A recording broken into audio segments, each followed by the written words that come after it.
So far we've established the whole basis for autonomic, right? Parasympathetic, sympathetic, where they come out, where they go. That there's two fibers, that there's ganglia and sympathetic next to the spine. And the ganglia for parasympathetic are where? Close to the organs. Good.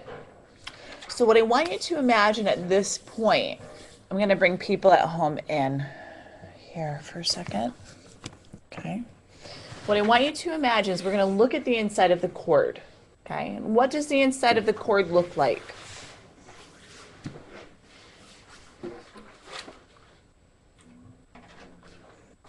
What does it look like? If I were to cut the cord open and look at the inside, what would it look like?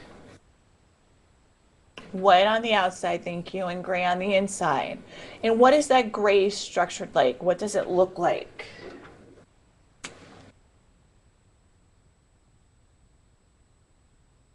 Doesn't it look a little bit like a butterfly to you? Okay. Several parts of this spine, we're going to have these dorsal horns, which are going to deal with what? Towards the back, it deals with what? Sensory. The ventral horns are going to deal with what? Motor. When we're talking about T1 through L2, we actually add a little triangle to this side. Okay? This little triangle is called the lateral horn. That lateral horn is going to have cell bodies and then an axon that are going to lead to the sympathetic nervous system. Okay? So that first nerve for the sympathetic nervous system is going to start in this lateral horn. Okay? So it's only T1 through L2, and it's going to give us the first nerve for sympathetic nervous system. Okay? And then that nerve comes out and it goes to what? The sympathetic, what's the collection of cell bodies? Ganglia, okay? And then we're going to form that postganglionic nerve out to the organ, okay? Since those chains of sympathetic ganglia are right next to the spinal column, they're called paravertebral. That's a good clinical thing to know, because once again, if they're doing surgery, they want to be careful of those paravertebral ganglia, okay? So some fibers synapse in the ganglia and some do not. Oh, Lord, this is so confusing. I think that's almost as far as I want to take it with you. Because what can happen if we look at this picture, people at home, I'm going to bring you in closer. Okay, so what are those little expansions again right next to the vertebra? Those are the paravertebral ganglia, okay? Here's a representation. Hold on a second. This is the picture I want. So this is a little bit further in notes. Do you have this picture? Okay. So this is going to be hard for you to see in your notes. You'll have to look at this in your book. I don't want you to blow your brain about this. Okay? This is what I want you to understand. With the sympathetic nerves, they can come in and they can synapse right at that level. And you could see the representation here. You know what, it's probably too small for you to see. If you're looking at number 1, which is the red one, you can follow that red. It comes in, it synapses at the ganglia right at that level, and then it sends a nerve out. So that's one example of what can happen. The second example is a sympathetic nerve can send a nerve in, and it can go up or down a couple levels and synapse in that ganglia, and then the nerve leaves. But we also have cases where it's an exception in the sympathetic nervous system. The nerve can leave and not synapse. Do you understand what I'm saying by synapse? Synapse means that first nerve talks to the second nerve. So in the sympathetic nervous system, we know that we have 2 nerves. So what can happen is that first nerve can come and talk to that second nerve right in the ganglia at that level. The other option is that first nerve can go into that sympathetic trunk and it can travel. It can go up and down and synapse at a different level, couple above, couple below. Are you with me? The third option is the sympathetic nerve can come, not synapse at all, and go right out to the organ. There's one exception, okay? I don't care if you know the details of that. What I want you to understand is there's a couple different options with that sympathetic trunk. Okay, the nerve can come out at that level, can go up and down, or it could come out and not talk to that second nerve at all. Okay, so 3 options. So this is explaining, hold on. Okay, some fibers synapse in the ganglia, some do not. That's exactly what I just explained to you. Just have the general gist of that. I won't ask you specifics. Okay, have the general gist of that. Okay.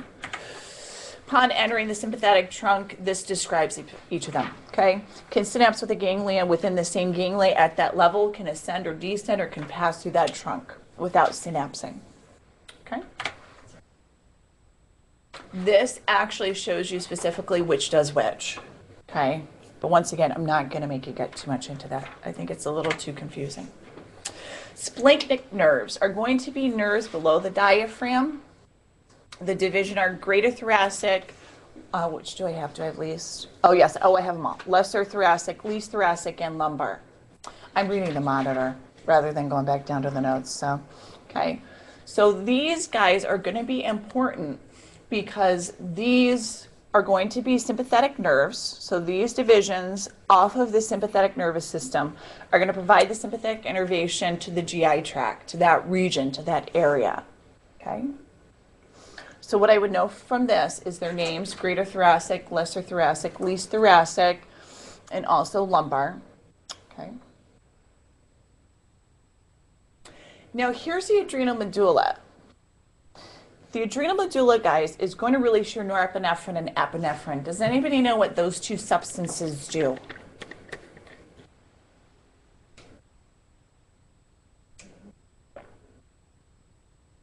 Have you ever heard of instances where a mother lifts up a car because it's on her baby? Okay, what is she releasing? Adrenaline. Adrenaline is another word for epinephrine. Okay. Noradrenaline is another word for norepinephrine. So these hormones are going to stimulate the sympathetic nervous system.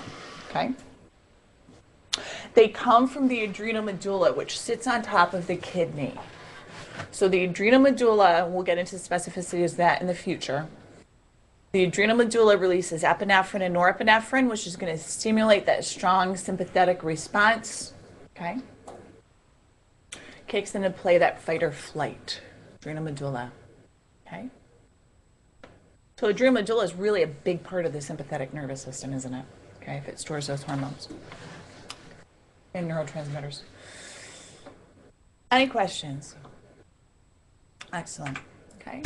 So there's that breakdown of the 3 subdivisions, if you're interested, coming out of the sympathetic, the thoracolumbar feed for the sympathetic nervous system. Okay. So visceral reflex arc. We talked about somatic reflex arcs, right? We talked about a few of them, didn't we?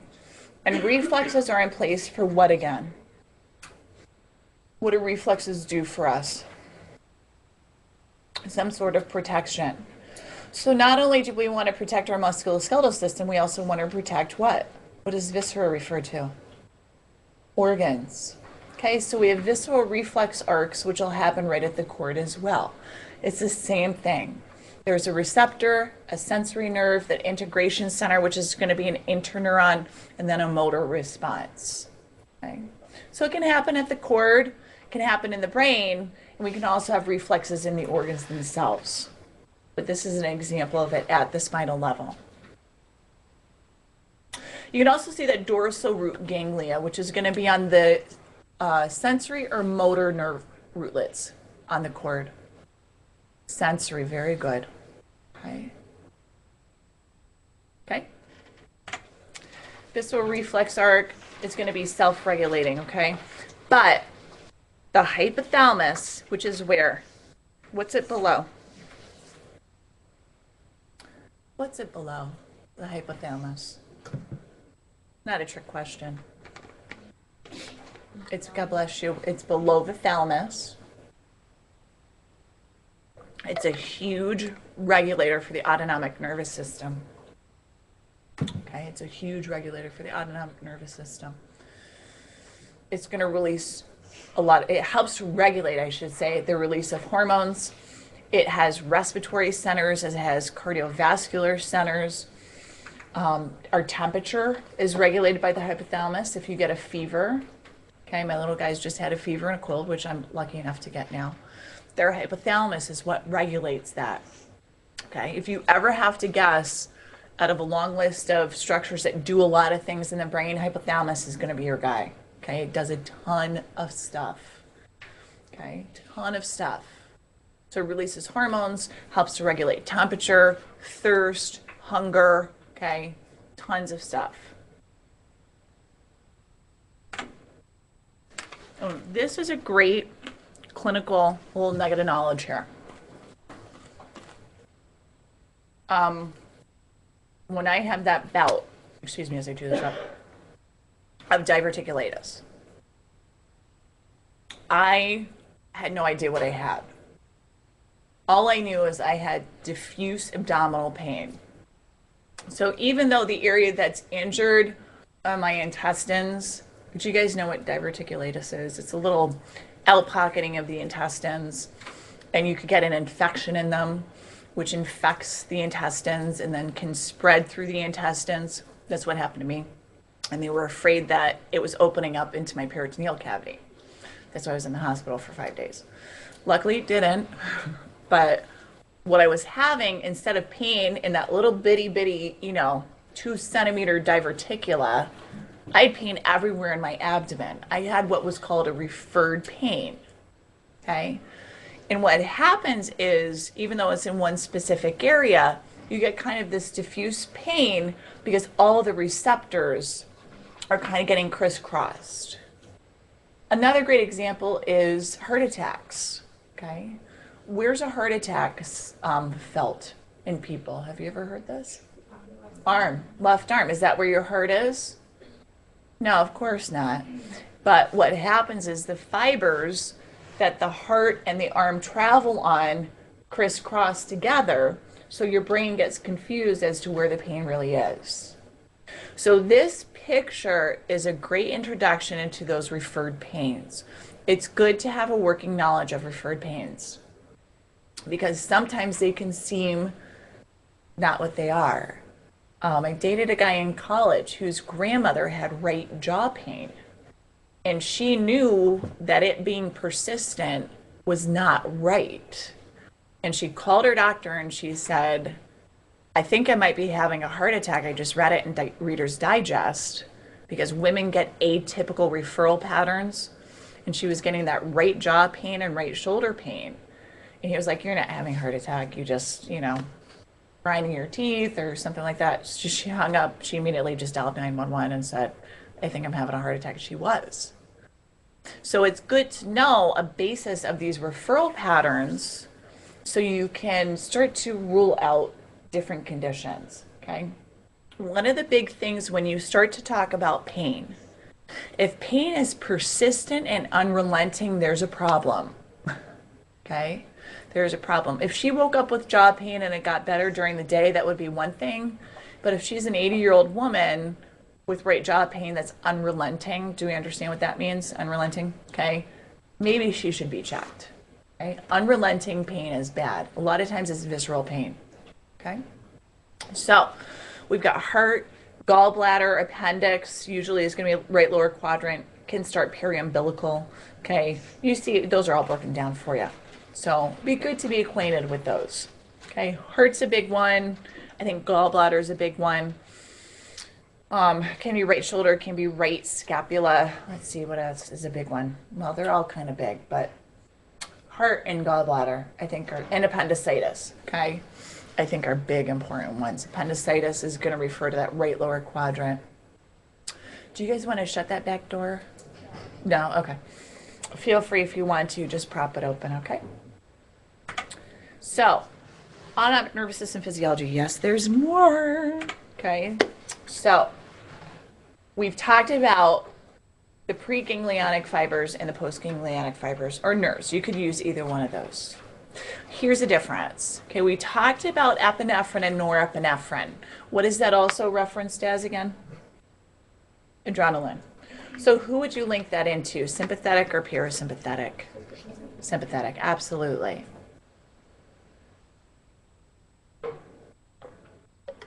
Here's the tricky part. Let me bring people at home out for a second. Okay, here's the tricky part. So when we have the two fibers, okay, so here's a cell, you know what, I'm not even going to do that because that'll confuse you. So here's the preganglionic neuron, here's the ganglia, here's the postganglionic neuron. Okay, so let's do this for sympathetic, then we're also going to do for parasympathetic because they're different. And it's important to know these neurotransmitters because when you get into pharmacology, you'll need to know the difference, okay, of who releases what. So, parasympathetic here. Both of them are going to release acetylcholine, which we've talked about. Do I have that up there? Acetylcholine, okay?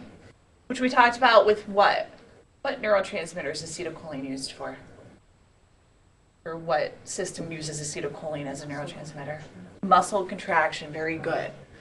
Acetylcholine is also going to be used between the pre and the postganglionic fibers. Here's the difference. Sympathetic is going to release norepinephrine when it gets to its target organ. So that noradrenaline, that adrenaline, okay, that's going to be stimulating to those organs. The postganglionic nerve will release acetylcholine in the parasympathetic fiber, okay? So parasympathetic is going to be both acetylcholine. Sympathetic is going to be acetylcholine and norepinephrine, okay? Which makes sense, right? Because it's going to be that noradrenaline, okay? So, pre and postganglionic fibers. Any questions about that? Nope. Fantastic. So neurotransmitters. We've got receptors. People at home, I'm going to bring them back in. Okay, we've got receptors for acetylcholine. We've got receptors for norepinephrine. The acetylcholine receptors are called cholinergic receptors. There are muscarinic and nicotinic. Nicotinic is the same receptors at what axon? Do you guess? Nicotine. Okay. Adrenergic receptors are going to receive norepinephrine. This is kind of an idea that we need to talk about in general anyway. If you release a hormone, does that hormone stimulate every cell in the body? No. It only stimulates cells that have what? A specific receptor for that hormone. So these are the specific receptors that are on the target organ that will attract those neurotransmitters to create that effect, whatever that effect may be, increase, decrease heart rate, okay? Are you with me? So that way it makes it very specific. So when you release a hormone, it doesn't go everywhere and stimulate everything. So acetylcholine receptors are going to be cholinergic. There's muscarinic and nicotinic, okay? And then the adrenergic is going to be norepinephrine. Does that make sense? Yes? Okay. So these are named after the drugs that bind to them and mimic that acetylcholine effects for those nicotinic and those muscarinic, those cholinergic receptors. I changed the notes for this because I know this is confusing. And you'll get way more into this if you go into pharmacology. Okay, but just to give you sort of like a general working knowledge so when you get there you're prepared. Okay. Nicotinic are going to be found on, for example, ends of skeletal muscles, all ganglionic neurons, which we talked about, sympathetic, parasympathetic, okay, adrenal medulla. These are always stimulatory. That's why nicotine, okay, is a stimulant. Okay, nicotine is going to increase your heart rate. It's going to cause vasoconstriction of your blood vessels, which will cause an increase in your blood pressure. Okay, so nicotinic receptors are stimulated by nicotine. Muscarinic receptors, okay, all effector cells stimulated by postganglionic. can be either inhibitory or excitatory. It depends. It depends on the receptor, right? Depends on the receptor. Bless you. Okay. So atropine. So this is anticholinergic. Now this is going to be used to prevent salivation during surgery. Okay. So why would you want to prevent salivation during surgery? So they don't choke. Absolutely. Okay, dilate the pupils. Did you ever have that test done when you go to the eye doctor? I hate that test where they put the drops in. I couldn't see for like a week after that. Yeah. Exactly. You guys have already had it done? You guys seem young to have it done. But they put the drops in your eyes that dilate your pupils for, I don't know, it's supposedly a couple hours. I don't know. It feels like a year to me. Now, there's a condition called myasthenia gravis. Okay? Myasthenia gravis is an autoimmune disorder. We're going to go over it in the future, so just listen for now. Where the receptors for acetylcholine are destroyed. Okay, so if the receptors for acetylcholine on the muscle end plates are destroyed, well, you're not going to do what? You're not going to have enough energy to really be mobile, right? This drug, neostigmine, I believe it's pronounced, it inhibits acetylcholinesterase, which is the substance that breaks down acetylcholine, and it allows acetylcholine to stay in that synaptic cleft, and guess what acetylcholine can do better? Keep stimulating whatever receptors are there. So if somebody has myasthenia gravis, they tend to be very sluggish, very tired. They don't move quickly until they get a little shot of neostigmine. And guess what? They feel great. Okay? They feel great for a while. Then it wears off. Then they have to get an injection again. And I'm not sure how often they can do the injections, but kind of a neat little thing that they can help people with that. Okay? Any questions on this? Fabulous. Beta blockers. Beta blockers are used to decrease your blood pressure. Okay. So they'll block the ability of epinephrine to attach to the receptors that'll increase blood pressure. Do these sound familiar? You'll definitely get into these in the future. Okay. They can also decrease is it in there about the heart? Yes, when you take the beta blockers, it also decreases how often your heart will beat as well. So you can use this for high blood pressure or also for heart conditions. Okay? And it'll block the effect of sympathetic nervous system on there. Okay? So, control. We talked about the hypothalamus. The hypothalamus is going to be kind of this little nondescript area just below the thalamus. It's going to help the release of hormones, which we'll talk about next semester. It's also going to help the regulation of some of those automatic functions of our body. So it's a big integration center for the ANS. Okay. Limbic system can influence what happens when you meditate. Your heart rate goes down. Your blood pressure drops. Your brain waves slow down. So can you influence these centers with your conscious thoughts? Absolutely. Okay, absolutely. Guess what also happens when you meditate? You increase your immune function. So meditation's a very, I think 5 to 10 minutes a day, I've read studies, it'll increase your immune function. Kind of cool. Okay. So other controls from the cerebral cortex, reticular formation, spinal cord. Okay, those reflexive controls. Hypothalamus. I already broke this all down for you. Okay. I would add on there, endocrine activity put after that. That's hormonal control. Okay? That's hormonal control. Okay. The rest of that we've touched upon.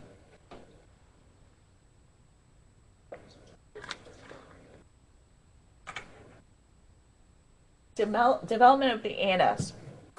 So once again, I have a little video that I thought I'd put in here. Every time I try to teach a segment, I try to give you a little bit of the embryology, just a basic part of the embryology. We've got the 3 layers. Okay, we start as a ball of cells. We have the 3 layers. We've got ectoderm, mesoderm, and endoderm. Nervous tissue comes from ectoderm. My nervous tissue comes from ectoderm, and I found this kind of cool little video about this. The other thing I want to point out, we talked about orthostatic hypotension in lab. For those of you who haven't had lab yet, orthostatic hypotension is a lowering of blood pressure due to a change of position. So if somebody stands up quickly, this happens to my stepkids all the time. Okay, sometimes it happens to me because our blood pressure is very low. My blood pressure in the hospital at one point when I didn't have caffeine, because I drink a fair amount of caffeine, was 85 over 55. What's normal? What's the higher end of normal?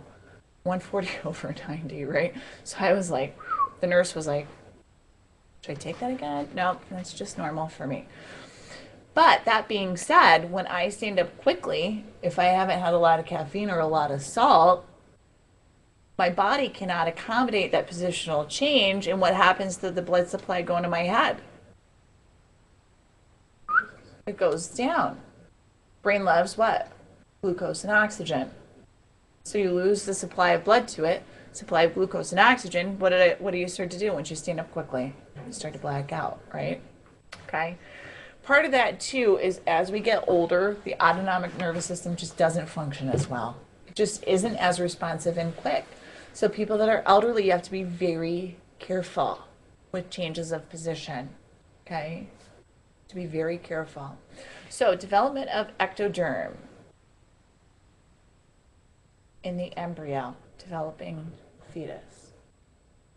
In this video then we'll look at the beginning of development, looking into the ovary and an unfertilized egg. It then gets fertilized by sperm which travel down the fallopian tube. So here millions of sperm coming along. Several of them will hit the egg and try to penetrate it, but one will win, as it were, go into the nucleus, and then there's a reprogramming process where the male and female nuclei have their genes set aside to be turned on and off for early development. Here you see early cleavage stages occurring, and this is one of the early growth phases. As the embryo moves down the fallopian tube, it's going to form an important stage called the blastocyst here in a few seconds. Of course, in real life that takes days, about 5 days. At this stage then, I'd like to draw your attention to the inside of the blastocyst where there are cells called the inner cell mass, which I'll be abbreviating as ICM. Those are the cells that make the entire animal. And the outer cells give rise to the placenta and other supporting tissues. At this stage, the embryo implants into the wall of the uterus. This is when a pregnancy is really initiated. And now we'll see those blue inner cell mass cells form a disc, and then as the cells continue to grow, they change their physical positions, their kind of geographical relationship to one another. And you'll see that represented here as this disc gets transformed into an embryo. Those lines represent sites where cells are migrating in and out. And here's an important stage. Those are the three layers, ectoderm, mesoderm, endoderm. The embryo, the so-called germ layers are formed, and I'll come back to that in a few minutes. As development proceeds, there's more growth and movement of cells. It'll begin to form a neural tube. Here it turns, and appendages start to bud out. You see the head forming and the eye, and then eventually we get a small embryo, and some months later, of course, this would be born as a young baby. Okay, so it's a good visualization of those three layers. It's amazing. Embryology is very, very, very complex. Okay. Okay. I have a cool little video. So, hypertension. What is hypertension? Increase in blood pressure. Okay? So it's called sympathetic facilitation, because don't forget that blood vessels are only innervated by the sympathetic nerves. What causes high blood pressure for the most part? Stress. People who are stressed tend to keep in that sympathetic facilitation. They increase their blood pressure. It can also be idiopathic. Idiopathic is a great word for you guys to learn, okay? Idiopathic means unknown origin. Unknown origin. Some of the ties with this may be that it could be genetic, okay? There can be genetic links with it. So unknown origin, some people just have high blood pressure, okay? And what happens is with hypertension, in general, when you open or decrease blood vessels, you can do that to shunt blood to different areas of the body. Okay, so the bear runs into the room, we can open up the blood vessels that'll go to the muscles and send more blood in that direction. We can close down the blood vessels that go to the GI tract. But if you take all of the blood vessels or most of the blood vessels in the whole body and cause a slight constriction or contraction, making their diameter lower, okay, it's that same hose principle. Or if you put your finger over a garden hose, you're going to increase the pressure because you've decreased the what of the hose? The diameter. So if you decrease the diameter, you're going to increase pressure. You do that in all the blood vessels in the body. You're going to increase systemic blood pressure. Okay. So orthostatic hypotension is going to be fading from positional changes. This could be congenital. Some people just have low blood pressure. This could be because the nerves are aging in our elderly population. Okay. There's other contributing factors that we'll get into in the future. That vasoconstriction, sending the, increasing the blood pressure to the brain just doesn't happen as quickly as it did before. Okay. Things wear out. Rashads disease. If I actually had a student who had this a couple years back, and he got it because he would work outside in the cold so often. And the nerves that control the regulation of blood to his extremities didn't work as well because they got damaged. Okay, Rashads disease. So exposure to cold or stress, they get this exaggerated vasoconstriction. And that exaggerated vasoconstriction will actually stop the blood from getting out to the fingers. And you can see what's happening to this patient's fingers. They turn white, okay? What generally happens, though, is before that vasoconstriction, they'll have a vasodilation. A lot of blood flows there, and then it shuts down. And they get this exaggerated vasoconstriction. So a lot of people describe Rashads as being red, white, and blue. Their hands turn red because the blood vessels initially open up, then they shut down, stop the blood flow, so the fingers turn white. Then after a while, something called cyanosis sets in. Cyanosis is when that blood gets deoxygenated and it starts to look more blue. Okay, it doesn't look blue, it actually looks a deep purple. Okay, so red, white, and blue, Rashads disease. Okay, excellent. A little bit of a short lecture. That is okay, because I know it's a ton of material. We have, next week, we'll have special senses, okay? So, next week we're going to meet in here again, because I have to videotape these lectures, okay? So definitely meet here again next week. Any questions? Okay, drink a little coffee before next week's lecture, guys. You gotta wake up. Gotta wake up. I'd hate to start calling on people. Have a great week. If you have lab, I'll see you in lab.